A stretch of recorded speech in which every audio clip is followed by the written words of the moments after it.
随着天气逐渐转冷，应季的新鲜蔬菜变得愈发稀少，人们开始更多的依赖反季节蔬菜。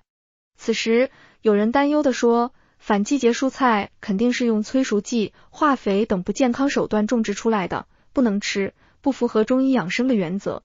然而，也有人认为，那么多人都在吃，也没见有什么问题，反季节蔬菜真的那么可怕吗？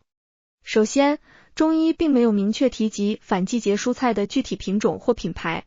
但值得注意的是，中医的高手们确实很少食用反季节蔬菜和水果，他们更多只是偶尔尝鲜。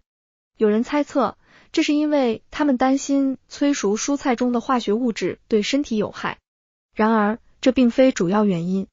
事实上，完全可以种植出未被催熟、自然生长的反季节蔬菜，只需在蔬菜大棚里进行即可。中国作为农业大国，我们的祖先智慧超群，发明了推动人类文明进步的4大发明。如果将这份智慧应用于反季节蔬菜的种植上，实现这一目标并非难事。但中国并未大规模推广反季节蔬菜，这并非因为想不出建造大棚的方法，而是因为非应季的果蔬可能会给身体带来错误的信号。比如，我们在冬天食用了春天才有的蔬菜，身体可能会误以为春天已经到来，从而错误地调整身体的节奏，以春天的身体状态度过冬天，这样无疑会出问题。虽然问题可能不会立即显现，也可能不太明显，但长期积累下来，就会对健康造成损害。因此，中医特别强调要吃应季的水果和蔬菜，因为天人相应，我们的身体与季节、气候以及物质的变化是紧密相连的。在中医的五行理论中，脾与土相对应，因此脾也被称为脾土，它是后天之本。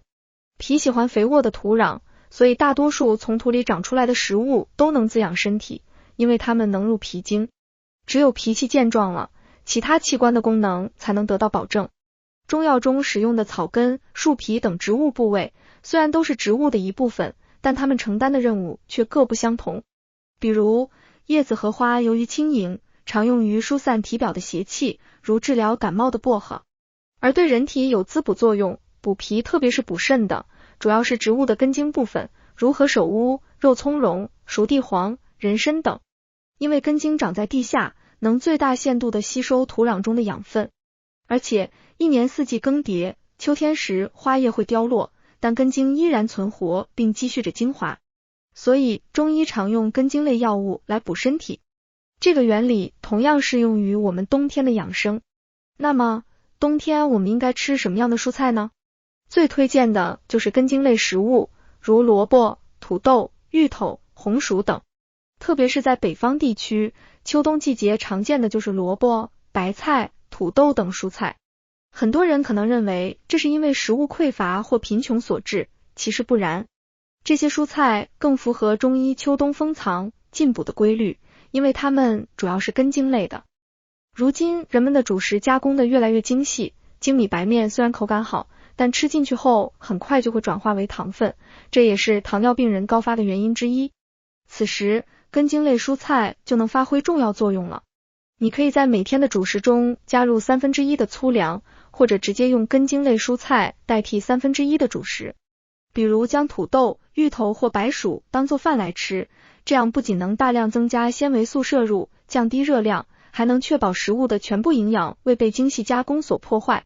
本频道将持续为你带来最实用的健康知识，让你学得会，用得上。